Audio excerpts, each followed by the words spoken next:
be alerted. All right, good. All right, well, good morning or good afternoon to everybody for the September version of our data science workshop, rather.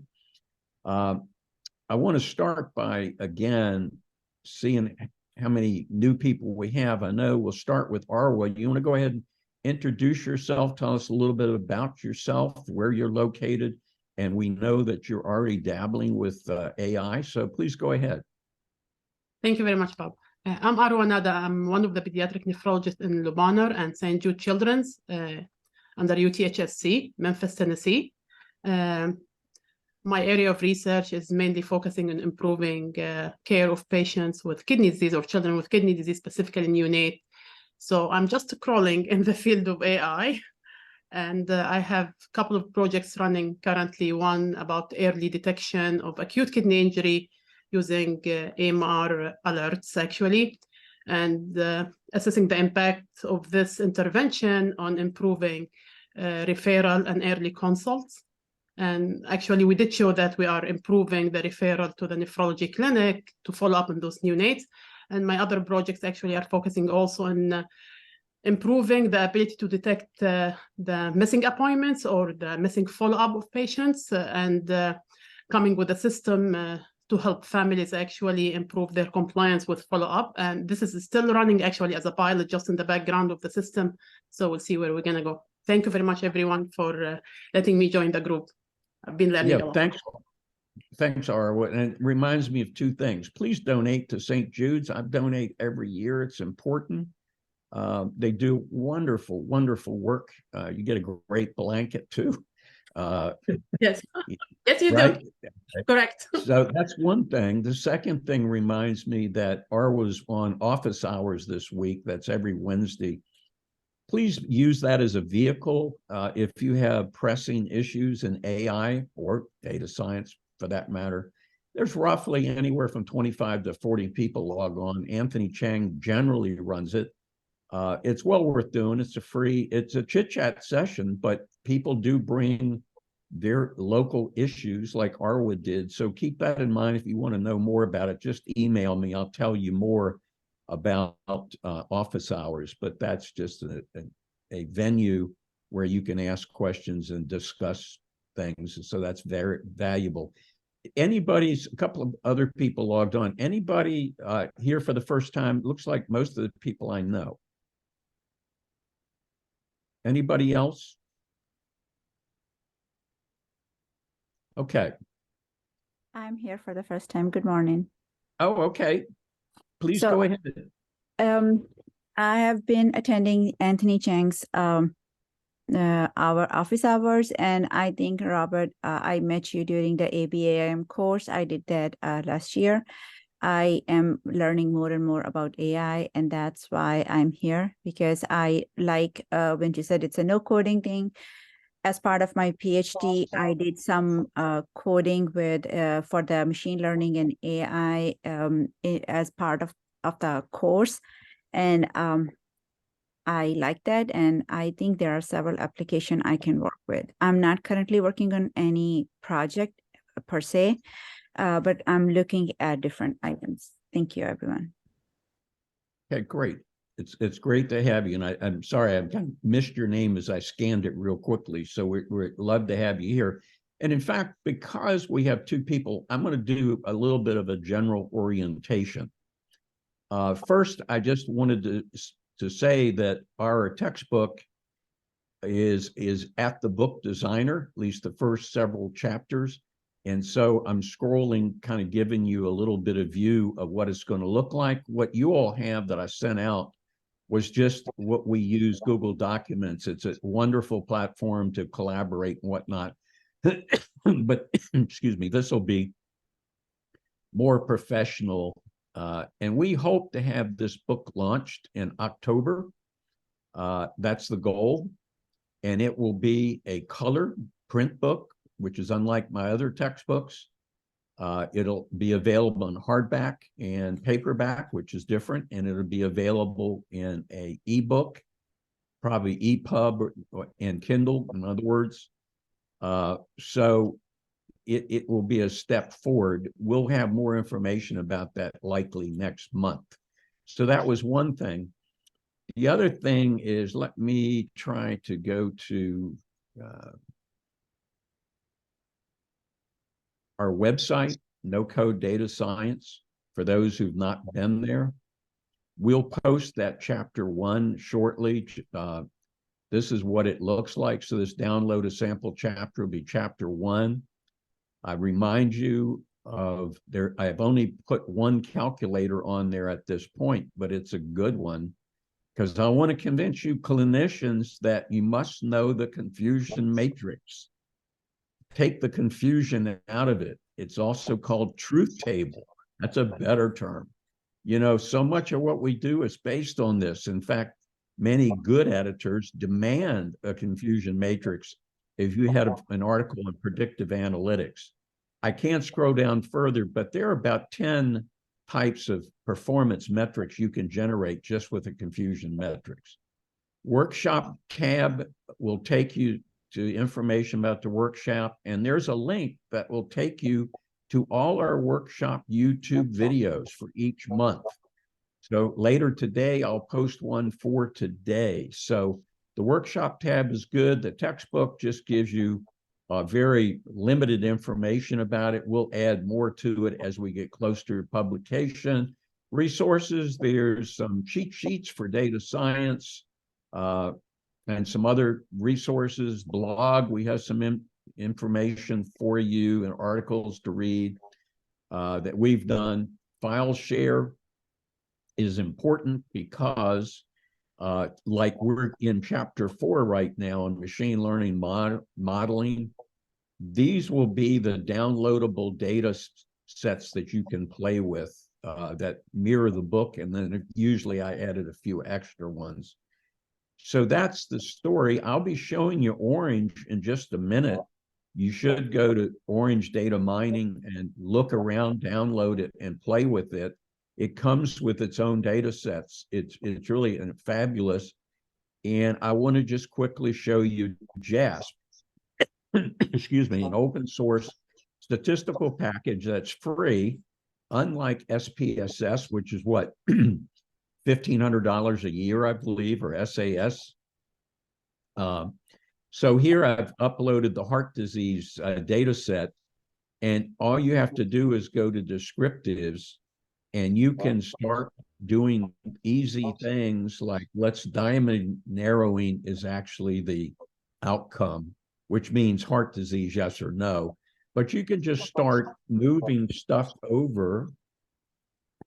I'm just going to move some of them. And then you scroll down and say statistics. Okay, let's do the mean and missing data and so forth. You just check the boxes, and on your right, it all appears. Basic plots, same thing. Distribution plots, correlation plots.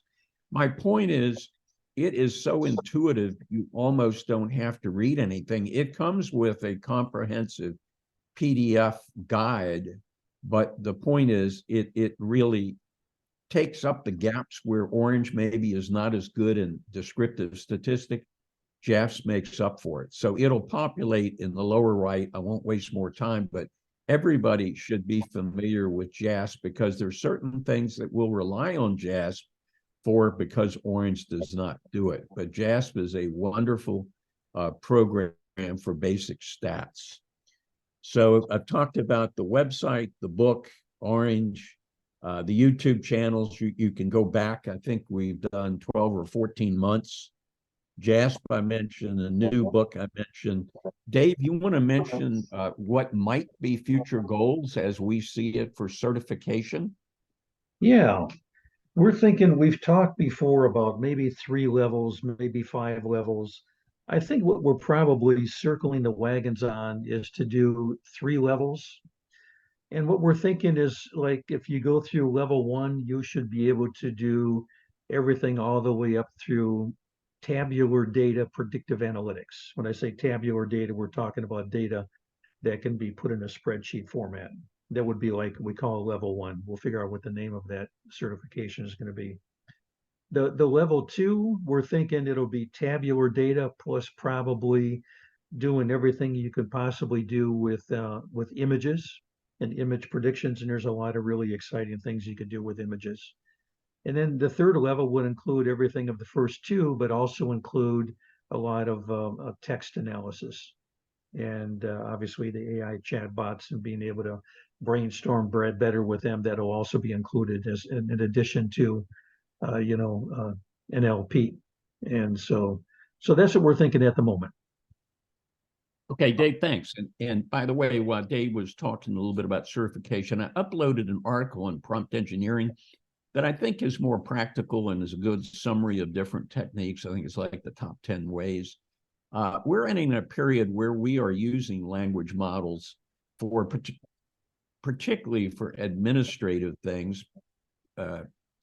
Certainly, I think as they improve, we'll be using them more for clinical medicine. But there's clearly right and wrong ways to write prompts. So I thought that article was valuable and I've attached it to your chat. Okay, let's see what else. I think what we'll do is we will look at last month's homework. I'll go over that real quickly.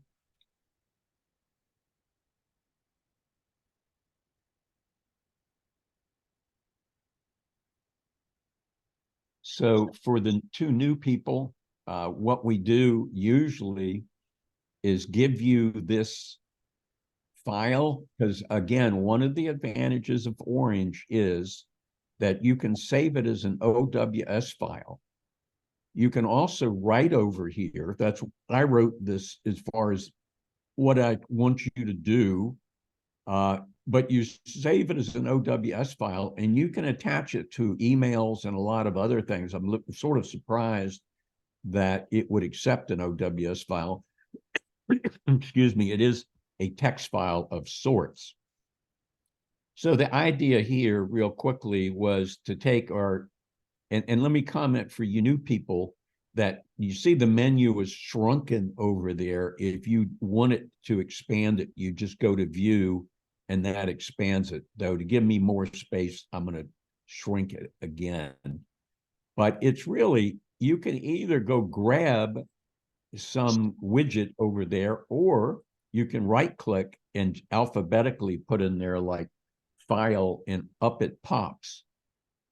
So it's super user friendly where you can either use a file they have or you can upload your own, and then you can see the role like features. You can change that, like for instance, diameter narrowing really means if they have heart disease, they have narrowing of the coronary artery more than 50%. But we've set it as target. And then whenever we change it, we have to hit the apply button. But here's all your data, and you can always connect it to a data table to look at the data. It's like looking at an Excel spreadsheet. You can click on age, for instance, and it will sort. Notice it starts at somebody 29. So it does some basic functions, but it's mainly to visualize your data in a spreadsheet like, environment, if you will. And then for this past month, we use the data sampler. Why? Because we want to split it into test and training and test. 75% of the data will go to training, 25% will go to tests. So we completely separated the data. We hit sample data. And while I like magic, we decided we would use 3 algorithms. But let me backtrack slightly. So good friends for data science using Orange is the data table to be sure everything is copacetic. And every time you change something, you could connect the data table and say, yep, I converted all the categorical data to numerical, and yep, it worked. The other thing, box plot, I use constantly. You can go in there and look at the relationship between lots of stuff. If you want to look at raw, say how many people do I have with no heart disease, which is 0, versus heart disease, which is 1, You just put diameter narrowing up here, and in the lower one by subgroups there, and you get an actual number of how many people. But you can obviously also look at age, based on they have heart disease, they don't have heart disease, and it actually gives you the t-test results. So it's statistically significant. People with heart disease were older, no surprise there. But yeah, we've kind of gone over this before, but because we have two new people, I think I can't overemphasize how user-friendly and easy that is. And you could do the same thing. Instead of heart disease, make it by gender. Just pick gender in the lower one. Super user-friendly to look at your data. And this is when we talk about exploratory data analysis. It's all about looking at all your parameters, your predictors and whatnot, and looking at it in a bunch of different ways. Visualization, scatter plots, you name it. We've gone over that before in the previous sessions. So all we attempted to do here is to use 3 algorithms and look at this. So I'm pushing it down because my menu is in the way. So first of all, you have to say, I want 1, which is the presence of heart disease. You can predict the absence of heart disease too by just put in 0, but almost always you want to predict 1. And by the way, by tradition, 1 is the class you're interested in. 0 is the class you're not interested in. And almost always 1 is the minority class, 0 is the majority class. In medicine, that's particularly true. If you're talking about kidney biopsies, as an example for glomerulonephritis, you're going to have a lot that don't show it, let's say. That's going to be 0, and 1 would be the ones that have some type of abnormality. So anyway, the other thing is now, this is set right this minute on test data. So you're seeing the performance, all these parameters based on test data. And you notice the AUC is very good, the classification accuracy is good. But let's look at, say, recall and pick the winner here. Looks like the winner was logistic regression. Let's go back up. When I click on cross-validation, that's going to be your training results. Let's see if there's any difference between training and testing.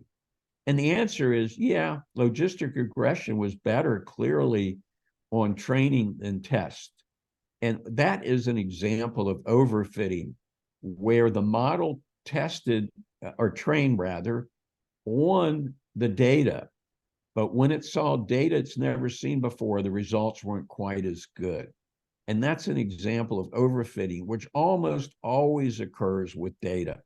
And that's just something you have to be aware of. And that's why you should test on data that you've split off.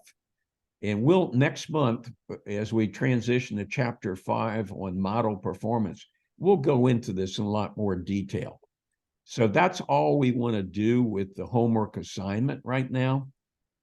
I will say the homework assignment for today will be the exercise at the end of the chapter. If you didn't get that email that included the chapter, please email me, okay? All right. Bob, if I could interrupt you, there's some interesting chats that was Yeah. interacting with, and it was David. David was also bringing up that Orange is a little bit limited in hypothesis testing, and yes, we know that, and which is why we supplement with Blue Sky Statistics and especially JASP, which has a lot more hypothesis testing than Orange. Orange is more focused on predictive analytics, which doesn't have a whole lot of statistical hypothesis tests. So that's how we play between the 2 or the 3 different softwares for their strengths and weaknesses. Okay, thanks. So again, today I'm going to get to the book, but I'm going to actually try to do this in a much more visual manner. We're talking about imbalanced data. In other words, what happens if when you're studying a problem like hospital readmissions, let's say, or you're looking at the number of people with COVID that were intubated, they're going to be a minority, right? They're going to, let's just say they're 10%. 90% of the people are not going to have what you're looking for. Is that a problem? Yeah, it's a big problem. And so that's the whole idea when we talk about imbalanced data is how do you compensate for that? How do you diagnose that? And certainly, you know, how to deal with that. So we will do as much of that today as we can. It may run over to next month. It's super important.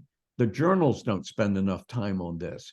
Many, and I won't say data scientists, but the people who publish maybe are not as knowledgeable in this and don't comment on it at all, which is unfortunately an oversight. So we don't want you to make that mistake. To talk about imbalanced data, we have to talk about the receiver operator curve, and we have to talk about the area under the precision recall curve, which some of you have never heard. A much better curve if you have imbalanced data. So bear with me. I want to give you some background and show you some stuff that I think is very valuable. We're skipped ahead to chapter 5. Why? Because when you look at binary classification, that is, you're trying to predict something that's binary, like here it shows sick and healthy. It could be heart disease, no heart disease. It's categorical data. This is not numerical data. Think of it as distribution. This is the first time ever I saw it explained that way. And I think it's extremely valuable to think of it as two distributions that almost always overlap. Notice that if everything on the right here is considered sick, on the left is healthy, then this over here is a false negative, and what went over the line is a false positive. So with that in mind, let me go. I showed this last month, but I think it's so valuable, I'm going to do it again. First, let me go to what this is. Amazon Web Services has what they call Machine Learning University /explain. Please write that down. Okay, pause, look at the topics. Neural networks are very hard to explain to people. I mean, it's this mathematical computation of nodes, weights, and biases. It does a good job, maybe better than I can do. Odds, logistic regression, linear regression, all of these are rock bottom standards for understanding data science. Reinforcement learning is surprisingly important, comes from the gaming industry.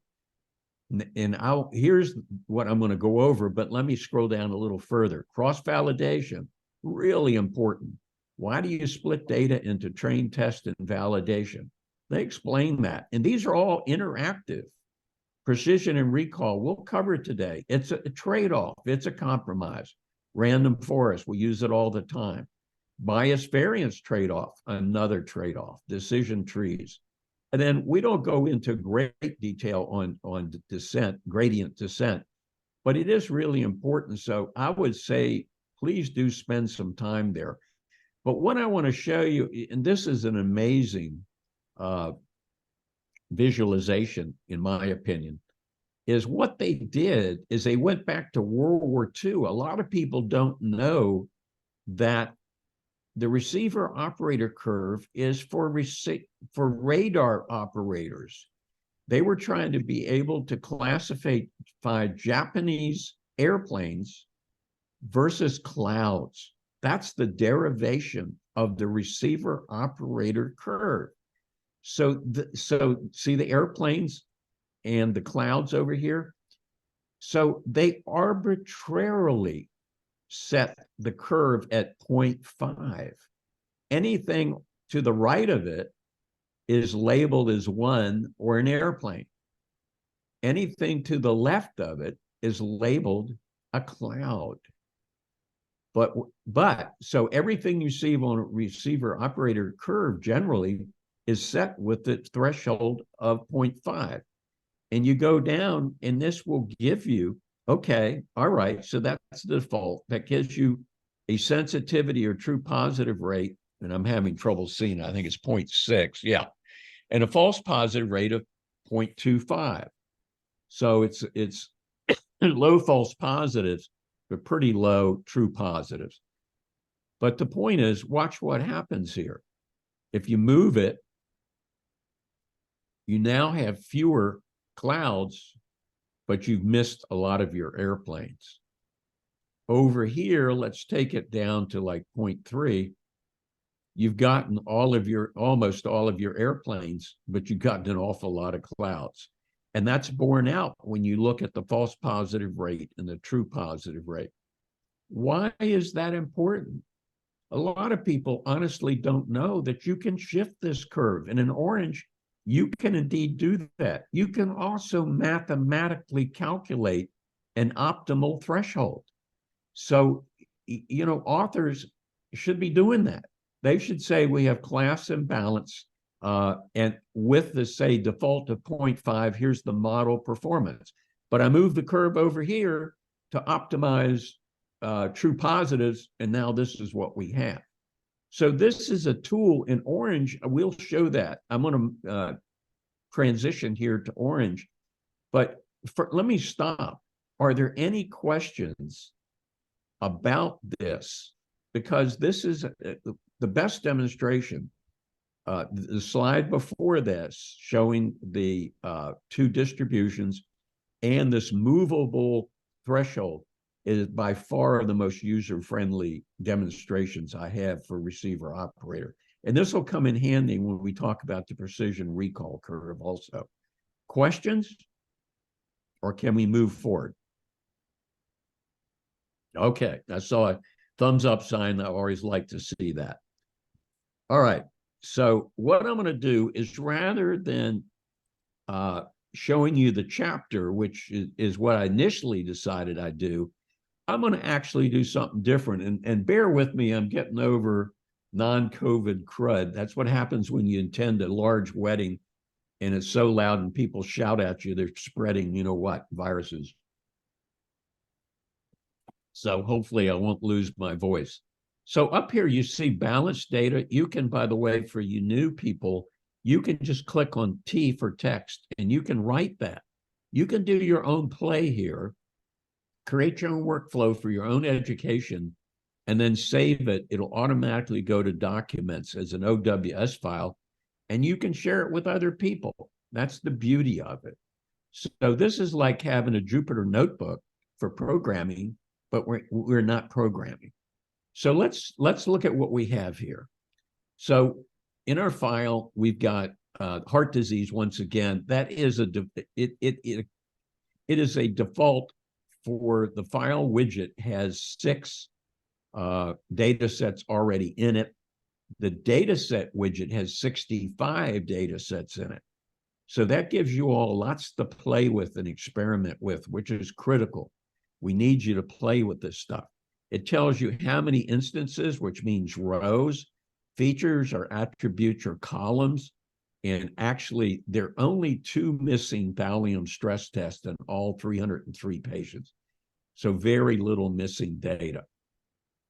All right, so we've set the target to heart disease, yes or no. I already told you that the box plot. So let's just show you qualitative.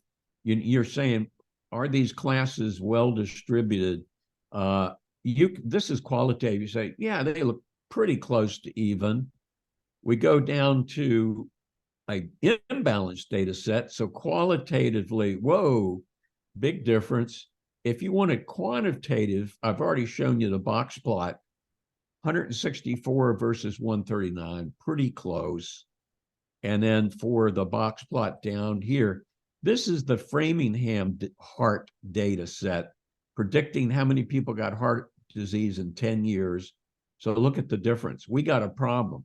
But did it affect performance? That's what I'm going to show you in a minute. And I want you to be sensitized whenever you look at performance. I'm hoping as a result of this workshop, you immediately say, wow, you've got this data imbalance has really affected your model. So let's look at a couple of things. In both of them, we have logistic regression and random forest, which are reasonable algorithms. We can have 13 that we could add here, by the way, but let's keep it simple. So let's look at a few things. We have a near perfect data set, not a whole lot of warts or wrinkles in it. So when you look at the performance, it's pretty clean. This is the training performance only. And we've actually already looked at that. You can see in this particular case, logistic regression outperformed random forest for a really clean data set. That often occurs. And we can go over the subtleties later. So we've said the performance is good. Let's look at some other stuff. Confusion matrix. So up here, remember, it predicted no heart disease in actual means. These all people had cardiac catheterization. So, yep. So these are your true negatives. These are your true positives. So it predicted heart disease, but they didn't have it. False positive, false negative. And that's specific for random forest. It'll change a little bit for logistic regression, okay? Receiver operator curve looks darn good. It's up here high. If it was perfect, it would be up here at 1, and the AUC would be 1. The whole thing would be grayed out. In other words, that would be a perfect model. Good luck with finding a perfect model. Actually, you can with ChatGPT, you can create a perfect model. I did it a couple of days ago. But in real world data, you don't have perfect ones. Next month, we'll talk about calibration. And let's see. This is the calibration widget. Let me show you a calibration curve. I'm only going to spend a second because we're going to get into this. But so you've got a second way to evaluate a model, and that's the probabilities. Like if you have logistic regression, it'll give a probability for every patient, whether they're close to a 1 heart disease or down here close to 0. In a perfect world, and this curve is pretty darn perfect, it'll follow this 45-degree line, which doesn't show up very well, I might add. But so if the predicted probability was 0.5 and you went across and it's 0.5, then it lands right on the curve. So it would predict everything perfectly. In reality, you'll see that that's rarely the case. But most articles don't even talk about model calibration. I don't want to spend too much time today because we'll get into it. But understand, most articles only talk about discrimination, model discrimination. How does it separate the two classes you're trying to predict? So again, I mentioned threshold shifting. All you have to do is go in. Let's look at precision and recall as an example. Actually, even with this ideal data set, the threshold could be moved ever so slightly and would be even better. And look on the left, it gives you precision and recall. You can also look at F1 score, which is really the harmonic mean of both. Unfortunately, I don't find this curve valuable. It's too vague, but there are examples where you get a very steep, you can see how to maximize the F1. But notice that orange gives you all these things that you can play with from an educational standpoint, where you can optimize the trade-off between sensitivity and specificity.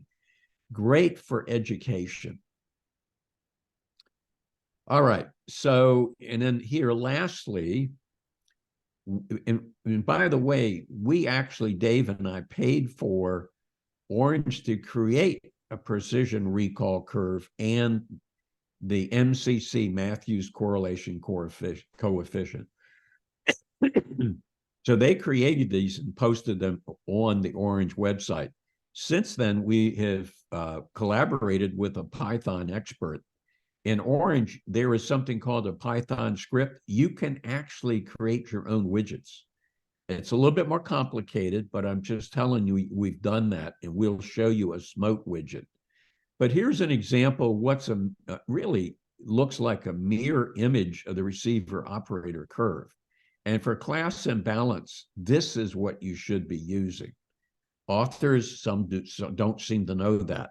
So for logistic regression, that's really good, 0.9. So you have a great curve, a great rock curve, and a great precision recall curve. We'll spend a little bit more time on that. Okay, let's shift gears. Now we got the Framingham heart disease prediction that only 15% of the people ended up with heart disease, 85% did not. So that's class imbalance. Did it affect the performance? I'll let you decide. AUC, not too bad. Classification, good. Specification, really good. Uh-oh. Uh-oh.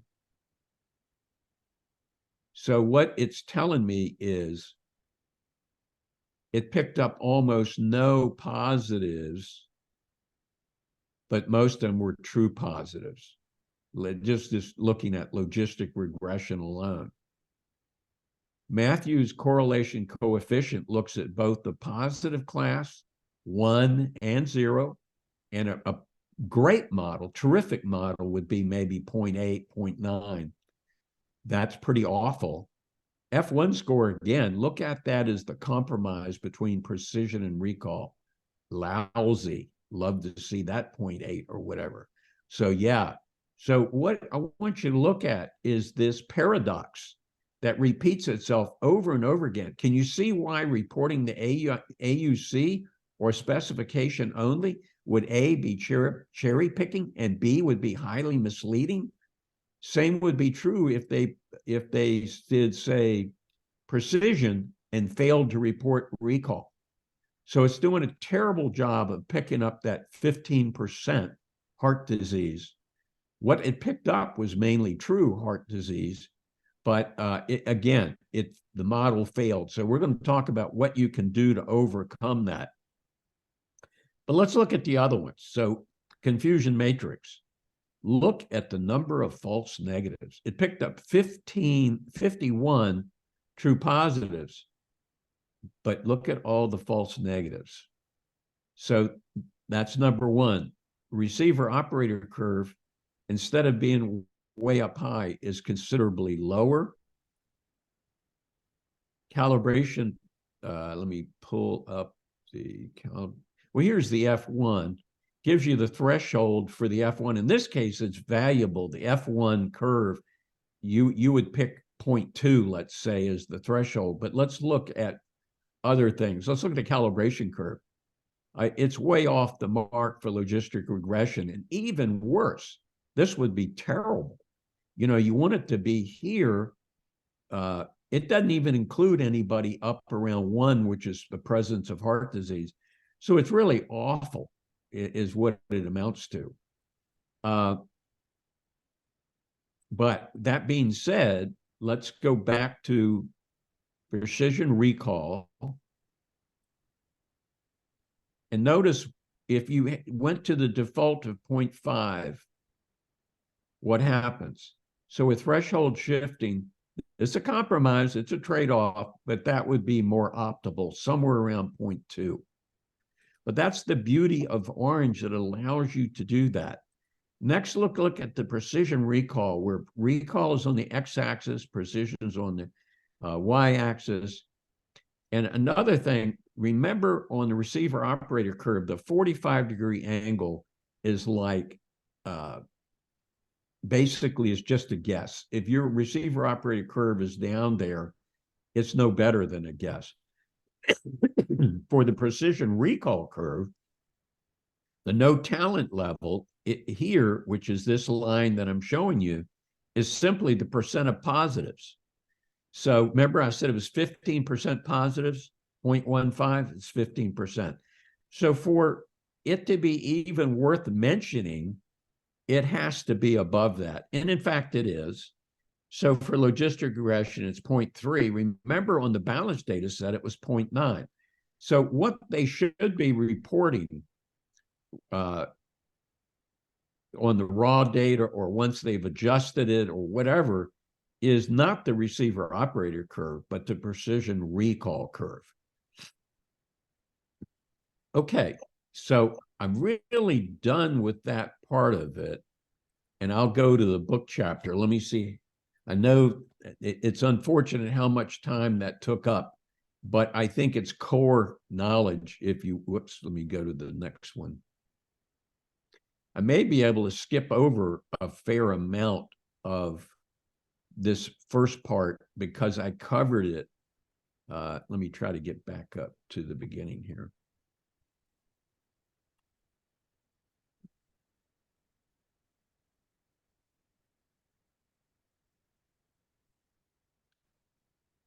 Yeah, so let me kind of summarize these points because Dave's going to be going over some stuff for you in a second here. Let me move this over. So I've said that class imbalance is common. Don't use AUC. It's overly optimistic. By all means, don't use classification accuracy or specificity. They all focus on the negative class, or the majority class. The PRC focuses on, because it's precision recall, focuses on the positives. So that's why we use it. So I showed you the area under the PRC curve. And I want you to read this. So this is the PRC. If it was perfect, the curve, again, the mirror image of the receiver operator curve would be over here. This would be pretty good, and this would be baseline at best. You do have a widget in there, by the way, called constant widget that just looks at baseline based on frequency. So it gives you that baseline. If you have 15% heart disease, then it's going to give you a prediction accuracy of 15%. And for your model, it has to be better than the baseline, or you've not accomplished anything. This table just gives you some ideas. This is on the balanced data. How here's the threshold. We changed it by shifting it. Here's precision. Here's recall. So the default of 0.5 is pretty darn good.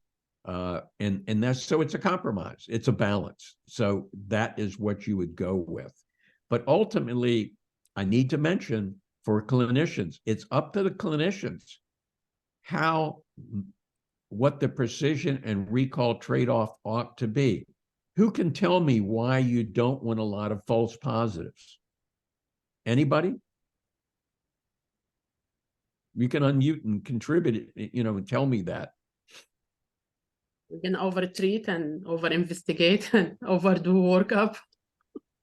Well, yeah, that's going to give you alerts. In other words, let's say it's a sepsis prediction model that's live with live data. How many false positives, and which means alert triggers, are you willing to put up with? You and I both know that busy physicians are going to want to throw the computer across the room if 50% of the time they get called about a sepsis alert, the patient doesn't have sepsis. So false positives are really a big issue. And there are plenty of articles that don't report precision, even by some of the leading, I won't mention names, but they'll report recall, they'll report something. But why don't editors demand all of these be reported? I showed you what Orange reports. That should be a bare minimum standard. Every article about prediction should have all of those. What I showed you was the classification prediction. All right, so this just gives you another example of when you're looking at imbalanced. Notice that the curve drops considerably. So let's see. I think I've covered an awful lot of this. And another reminder, the F1 score is your friend if you have class imbalance, because you want the best compromise between precision and recall. But you'll rarely read that there are other F scores, 0.5, F2, and you could select those if, for instance, you want to emphasize precision more than recall and recall more than precision. You could report these other scores, and I show you there how you calculate them. Matthew's correlation coefficient, and that is part of Orange now. We had them create that, but there are online calculators. You don't want to have to calculate this, but the beauty of it is it includes both the positive class that you're interested in and the negative class, and gives you an overall look at your model. Very valuable with imbalanced or balanced data, either one. This summarizes what you want to look at If you have imbalanced data, I've already mentioned these to you. And then so let's transition. I think we're ready. Yeah, David, and I apologize for taking up so much time, but I think it's really, there's no shortcuts in that regard. No, totally agree, Bob. No shortcuts to that topic. And being able to repeat it again is very good. So let me see, you stop sharing, and now I'm gonna share my screen. Yeah, let me stop share and we'll get some water too for my throat. Sure.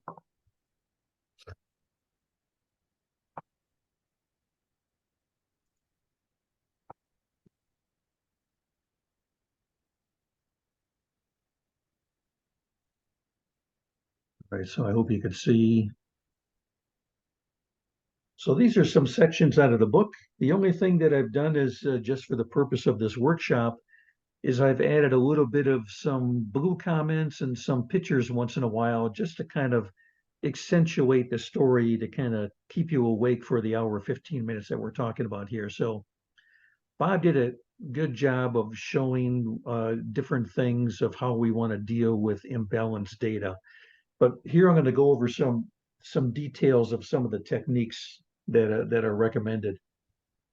So when you got imbalanced data, what is it really like? It's like having a fruit basket where you have, in this example, just a ton of apples, but not many oranges. So if you grab anything, randomly out of this basket, it's going to most probably be an apple. And when we're doing predictive analytics, that's not too good, not too good of a way to go. And especially if the algorithms see that, oh boy, okay, this data set has so many apples and so few oranges, it's going to say, you know what, apples appear to be much more important than oranges. And it'll skew the algorithm toward, apples, and kind of look at the oranges as kind of a unimportant minority. But the problem is in healthcare and some other, even financial data sets, when we're looking at fraud and we're looking at other types of, customer churn and a lot of other things, the minority class, well, very often the disease is considered also the minority class in a lot of our data sets. We don't want to have the algorithms ignoring these 5 oranges. We want them to also treat them just as seriously as the many apples, or in this case, the many people that might not have a disease in that data set. And if you don't do that, like I said, the algorithms are going to ignore the minority. So we need to have a way to beef that up. And Bob was showing that some examples, and then we have some good ways of dealing with that in Orange. But there's a few general ways we could deal with this situation of this fruit basket that has too many apples and not enough oranges. We could use a topic that we call a technique that's called oversampling, or we have a technique that we could use which is called undersampling. So what in the world is that? Well, in our fruit basket, let's say if we give somebody a fruit basket, imagine you send fruit basket to one of your friends, family members, and let's say it actually has 95 apples and 5 oranges. Would that look like a balanced fruit basket? Not really. So if we oversample, how do we deal with that? Well, we try to make sure that when we send such a gift basket, that it has as many of the one types of fruits as it does as the other. So in other words, we're adding more oranges to the fruit basket. We call that oversampling. And we do that, when we do that, we get some rather positive things that happens in the world of prediction, like Bob was showing you before, where he had on the top, a very nicely balanced data set, and the workflow on the bottom was not very balanced at all. But if we balance that with oversampling, then we get some more interesting types of predictions, and some of the metrics for a model are going to make more sense. Well, guess what? We have undersampling. It's another technique in our toolbox. So what in the heck is undersampling? Let's go back to this fruit basket. You sent this fruit basket of, tons of apples and just a few oranges to one of your friends. Well, what would undersampling be? You take out a bunch of the apples so that you have equal amounts of apples and oranges. You make the algorithm happy by doing that. But there's a few things you need to think about when you're doing that. First of all, you're saying to yourself, all right, what have I just done? I've taken away data in my model. If I go into certain programs and I take away one class to make it equal to the smaller class, I'm losing data. And very often we refer to data as gold in these models. And getting rid of data is not always the best idea. However, there's a big however, and there's a big but here that we would add to that sentence.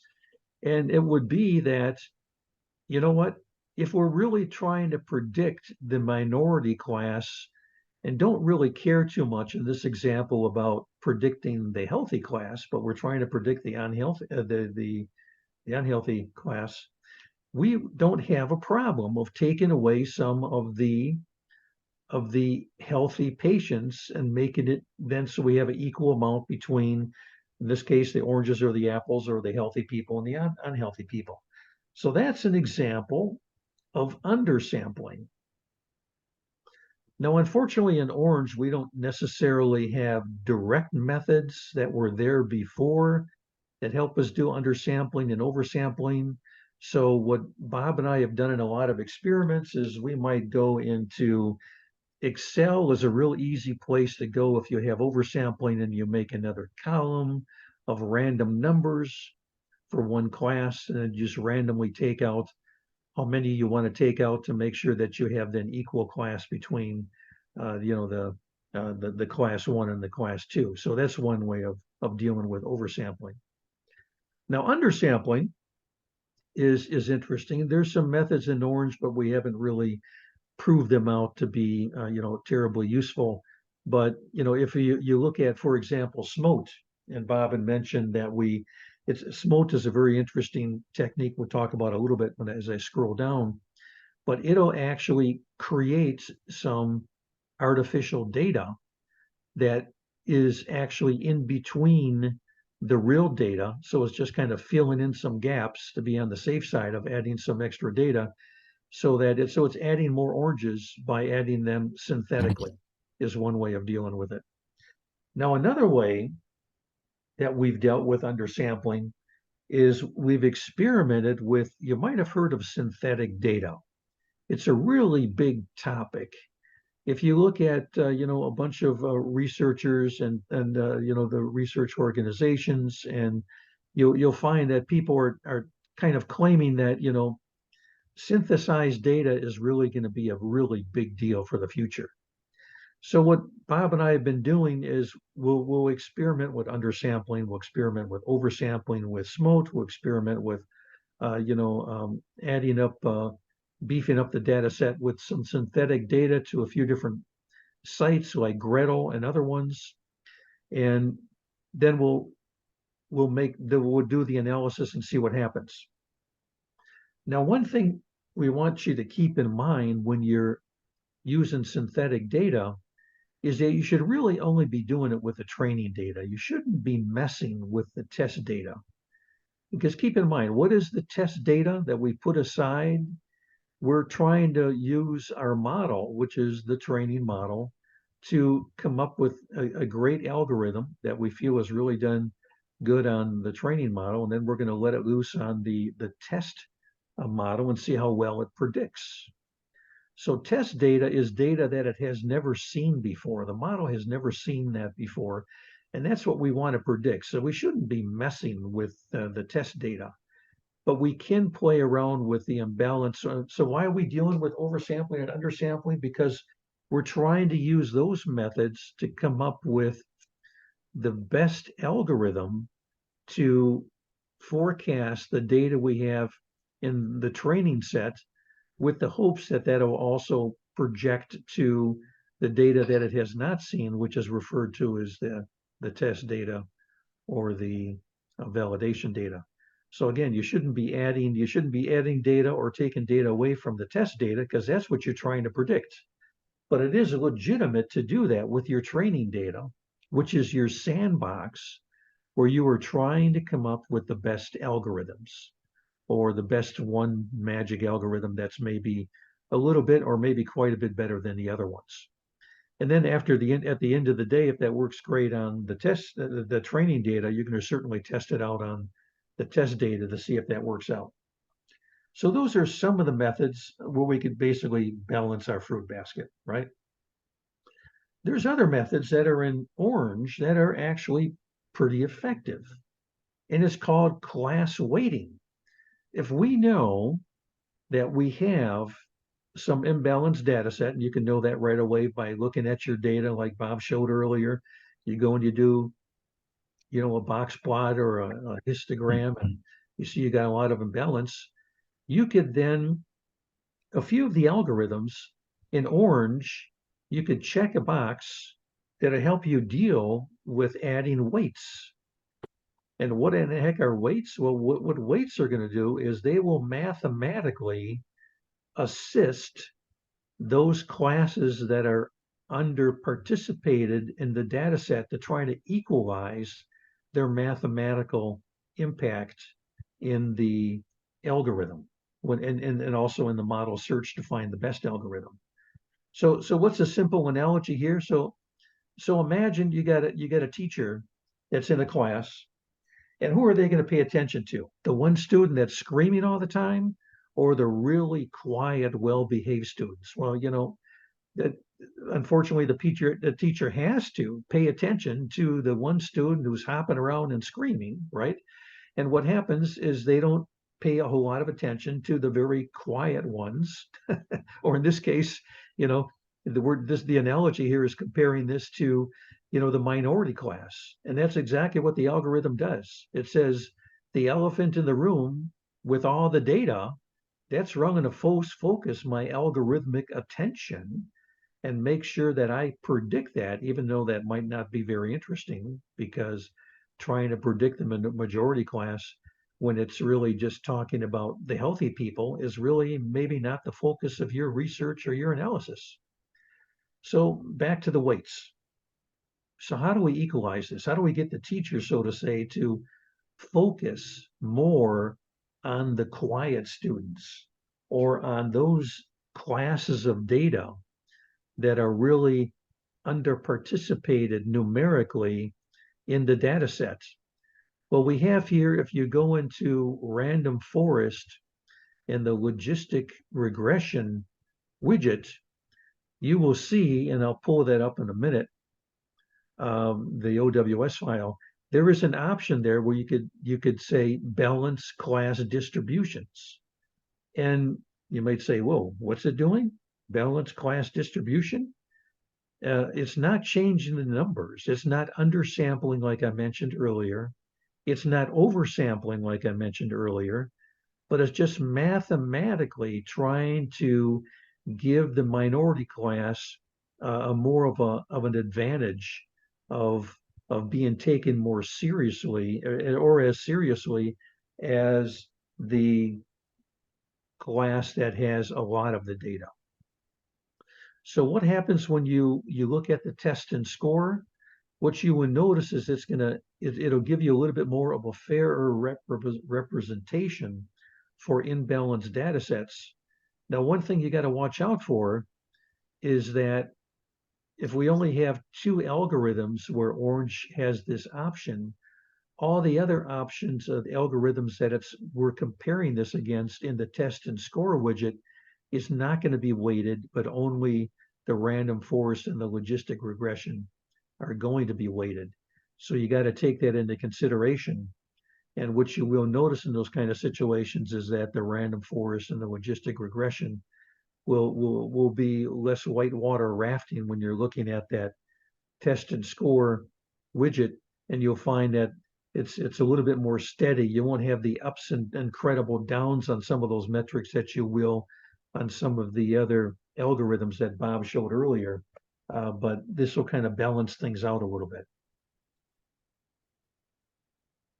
So we talked about undersampling, oversampling, and again, we talked about the analogy here of you know, the fruit basket and the fruit salads, and now we've moved on from fruit baskets to fruit salads. So it's the same kind of analogy here. If you have just, you know, if you have one type of fruit that just totally over dominates the fruit salad, it's going to obviously totally bias the flavor.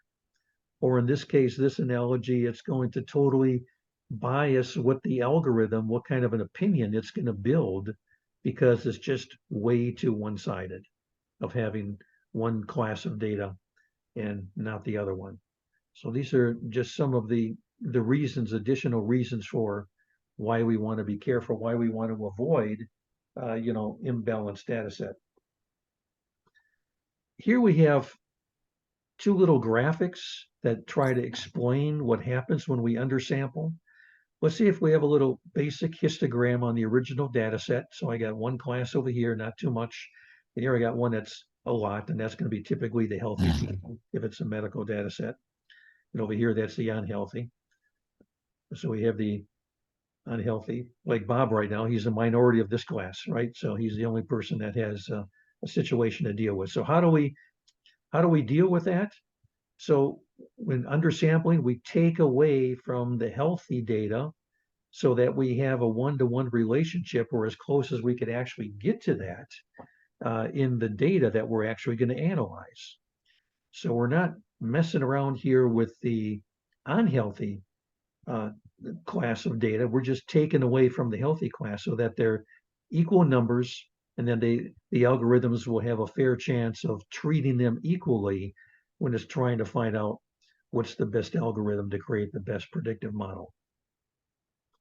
Now here we got another situation where that, okay, I got one class over here and I got this orange class, and we say, okay, I want to oversample because I really want to try to beef up. Let's say these are the unhealthy people, but I don't want to take away from the healthy people. I want to artificially and synthetically beef up the unhealthy class so that they are equal, as shown off on the far right here.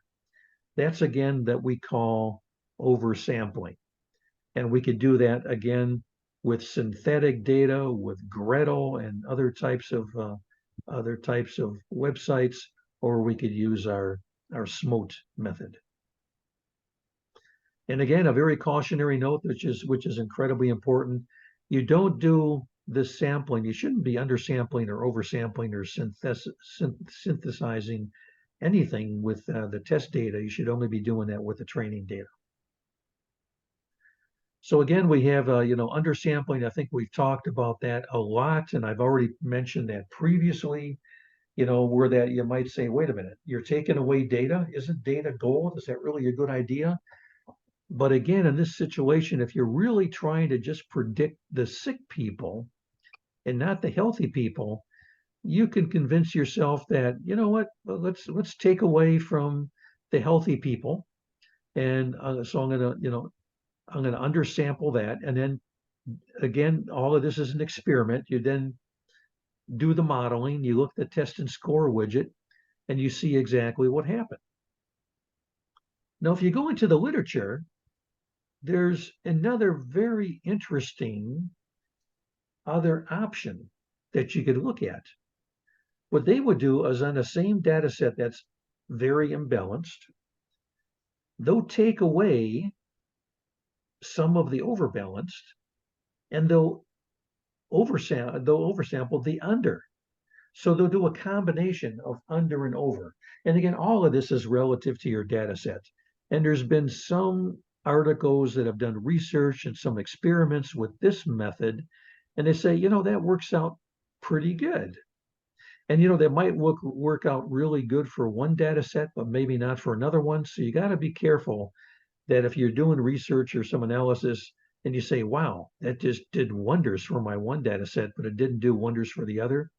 So you need to analyze more and more on that. Test different data sets and see if one of these methods works better than the other. So what I want to do now is I've been showing you a lot of things in the book, but what I want to do is show you, get back to an orange file. And let me know if you can see this. Can you see my orange OWS file, everybody? Yes. Okay, good. Now, Lawrence Esteem, I hope you're still on the call here. This is Lawrence Esteem. She just graduated from Nova, and she was in a few of my classes. And the last dual class she was in with me, I was helping her out with a practicum project. And this was, we were looking at the data set that I gave her. I was her mentor on her practicum capstone project. We were looking at, a breast cancer data set, which was incredibly imbalanced. So I was showing, Lawrence how to, what it looks like. And Lawrence was looking at the test and score and what are the best predictive models for balanced data sets and then imbalanced data sets. So we went through a lot of that. And you will notice here that there's a lot of widgets there, aren't there? What we did in Lawrence's project, now Bob had mentioned earlier, there's about 13 basic algorithms in Orange, but in this example, we beefed it up to 23. And we say, now wait a minute, how'd you beef up? How'd you create all these extra algorithms? Well, these are algorithm options. Like for example, if you go into neural network, or any one of these, or not any one of them, but a lot of these different types of algorithms. Let me just click on the neural network just as starters, and I hope you could still see that. And if you go under the activation level of neural network, you notice that there's a lot of different options. There's 4 different options. So if I just use one of these algorithms, it only has space to use the default setting. But what we did here in Lawrence's practicum is we said, now we're gonna take all the defaults when we're gonna use a whole bunch of the algorithmic options also, and then see which one creates the best model for balanced data and imbalanced data. By the way, how we created balanced data with Lawrence's data that she was dealing with is we used actually the synthetic data website of Gretel to actually create that. And then we had this incredible amount of comparison purposes of all of these algorithms. And then when you looked in the test and score widget, now let me know when you could see the test and score widget, which I just dragged on the screen here. Let me know when you could see that. Yep, we see it. Okay. Now, sometimes it gets a little bit difficult because it doesn't always want to show the top part of in orange of what's going on of all these algorithms. So you have to scroll down. And what you could do then is say, all right, I want to know what the best F1 score is, and it'll then highlight it and show you the best ones on the top. And then, so that's how you compare all these different algorithms one against the other. And then you could find with doing something like this, and this is what Lawrence was doing in her practicum when I was working with her on this, is she tried to find what is the best algorithm. And I'm going to test, again, not just the basic algorithms in orange with the defaults, but we're going to throw a bunch of them, at the model and see what sticks. Now, this will add a lot of extra computing time, depending on the size of your data you're bringing in. And so it helps if you have more RAM in your computer. It helps if you have a fast computer. It was funny. Lawrence, just before she started this practicum, she had actually purchased a super high-powered new laptop that we were talking about. We had a little discussion about which laptop would do the best, work the best with her. So she got one, kind of a super new laptop, and it could obviously do things a lot faster. But sometimes you just have to be patient when you're trying to find the best algorithm for a model. And there are times when I'm doing, modeling and research on a project, which is, one of the reasons why I have 2 computers in my office and a lot of different screens, is I might have one computer testing a lot of different algorithms, and it's a very large data set. It might take days it might take an entire weekend to actually come up with, give me what's going on in the test and score to actually compare what's the best algorithm and what's the best model. And so I'll say, all right, I'm not going to touch this computer for the next few days and let it do its thing. So if you get into a situation where that orange is just taking a lot of time and you say, okay, what's going on here? Did I do something wrong, or is orange frozen? No, orange is not frozen. What it's typically going to do when it's in the middle of something is it'll show you a certain percentage under the test and score widget, and you can see how close you are to getting to it completing that amount of work. So I think for today, we've pretty much covered everything we wanted to cover at the moment on this topic. So what I'll do now is open it up for any discussion or questions that anybody might have. Dave, there Bob. was something in the chat about, would you be willing to share this workflow? Because Oh, yeah, for sure. Not a problem. yeah. So can we, because it will attach to the chat, and that way everybody will have it. I attached the smoke workflow, and we'll go over that next month. You feel free to play with it, look at the directions I've added to it. But this, yeah, is all the time we have today. So as David said, let's open it up to questions. This is an extremely important area of a challenge to model building, if you will. There are other challenges, but this is a big one. And it's all too often overlooked when you see an article on predictive analytics of some type. You know, they should tell you, we have class imbalance, we don't have class imbalance. If they have it, how did they choose to deal with it? I mean, the answer is they should have done several techniques and selected the best technique. But that is frequently missing. So again, hopefully we'll share that. So do you have questions? I hope we gave you a good introduction to it. The other thing, Dave, I know that we'll get a copy of the chat. I think what I should do, I'm making notes to myself. Let's go ahead and send the chat back out to everybody. Don't you think that would be worthwhile? Yeah, and by the way, I just added that OWS on the chat. So if somebody wants to open that up and test that, that's good. Now, the beauty and why in the world why is it so easy to copy and paste these? Because it doesn't have the data. So when you open up these OWS files, remember that it's not going to have the data, which is why it's so easy to email and share. So you have to go into the file widget and then add your own data for it that'll start to populate all those widgets.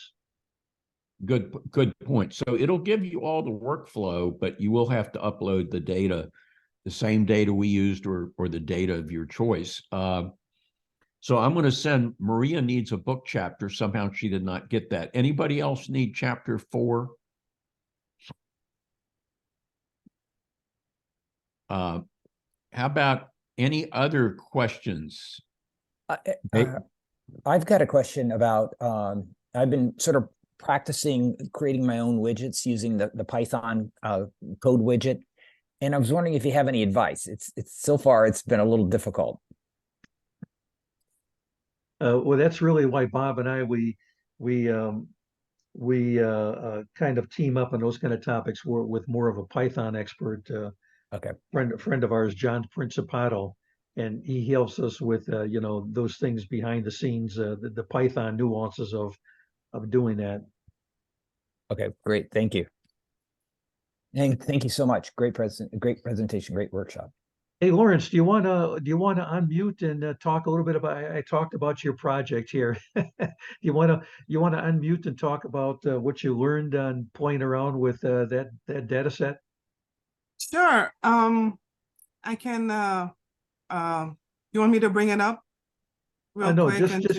just kind of verbally, just kind of mentioned. You spent 3 months working on this and a few other derivatives of that. So with orange. Yes. So basically, for my practicum, I focused on doing predictive analytics on an imbalanced breast cancer data set. And for that, I used Orange and Jump. So basically, I started out with all the descriptive statistics in orange to analyze the data set, and then went to the machine learning part with testing on the 23 different algorithms. And I'm just bringing it up now just to refresh my memory. And out of all of them, I was able to determine that the GBXG boost demonstrated just the best performance with a accuracy score of 99.3%. And the worst one was SVM. When I looked at the ROC analysis, the ROC analysis, it was practically perfect along the lines, was a great fit. And then for the with JUMP, hold on one second. Let me just interrupt you for a second. The reason Mhm. why she used JUMP is because at Nova University, the students have free access to JUMP Pro, which normally costs $25,000. And so what I was working with Lawrence is, hey, let's compare Orange with JUMP Pro, which is why she did some dual Right. analysis. And then with JUMP, the boosted tree ended up being the best algorithm with a looking for the accuracy score. We mostly focused on the accuracy score when we did both tests. I mean both analysis. I am not able to find the JUMP. It's okay. I don't want, Lawrence, I don't want to totally put you on the spot with having to do. Yeah, sorry, I having to do a wasn't expecting presentation. this.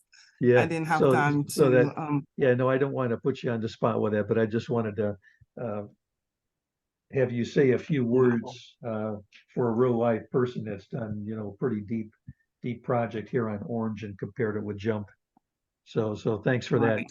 Lawrence. So they each came up with different algorithms, but they each selected different algorithms, and they had pretty high accuracy scores in the 99-98%. So it was a very interesting project. I learned a great deal, and working with Professor Petrushka was also a great experience. Thank you. Okay. Thanks for that. Yeah, please mute it if you're not talking, because there's a lot of background noise. Thank you. So we kind of promised that we'd try to keep this 75 minutes. We're available for questions afterwards. We'll send you a notice about next month, simply because there are a couple of conflicts that I'll have to discuss with David. It was supposed to be October 9th, but I think that, or 14th rather. We'll have to see. We'll send out a notice in that regard. And please do email us if you have questions or concerns. You have the workflow from David. I also gave you the workflow flow for SMOTE. That should keep you busy. And the assignment is to do the exercise at the end of the chapter. Let me see. Maria has a question. Let me look at that. So I just downloaded Orange, and then it was in my applications, and now I tried to run this OWS file and everything vanished. Like it would not come up. I click it and it would not do. Is there my security issues that's on my Mac that's causing a problem, or something else I need to do? It shouldn't be. I probably need to do it after this conference and be sure that it is uploadable. But generally what we do is just we open Orange, we go find David says it works, open Orange, and you go into Orange under File and Open, and you go look for it on your computer. It's likely in your download folder, and then you click on it and it should upload. Okay, but if David's file is working, that means I'm doing something wrong, because I just downloaded the application, and the problem is with running the application, not with the file. Okay, got it. Yeah, David Leone you- says he tried it and it works. So let's see here. So it's So now I, you don't also I didn't add any super extra options on the widget, so it was just using the basic widget, so it should work eventually. Yeah, it should. And I will post then this video on YouTube channel here within a couple of hours. I'll send everybody the chat. I'll send one person the chapter who did not get it. But we'll plan to meet in about a month. I'll send out a notice which date in October that's going to be. So hopefully people have a better feel for imbalanced data, and we'll follow up next month with quickly over SMOTE and then hopefully wrap up the chapter. Bob, did you post homework for next month? The homework is the exercise at the end of the Okay, chapter. I'm sorry. Yeah, okay, good. I was just reading the Okay. chat question here. Yeah, okay, Sure, good. sure. Yep, got it. Okay, and that's it is a question whether Orange works better downloaded from Anaconda than it does just from their website, and I don't know the answer to that. That may be true. I've not done it through Anaconda. So, okay, well, I hope people have a great rest of the weekend, and we'll talk to you in a month. thank you. Bye. Everybody, Okay. take care. All right, take care.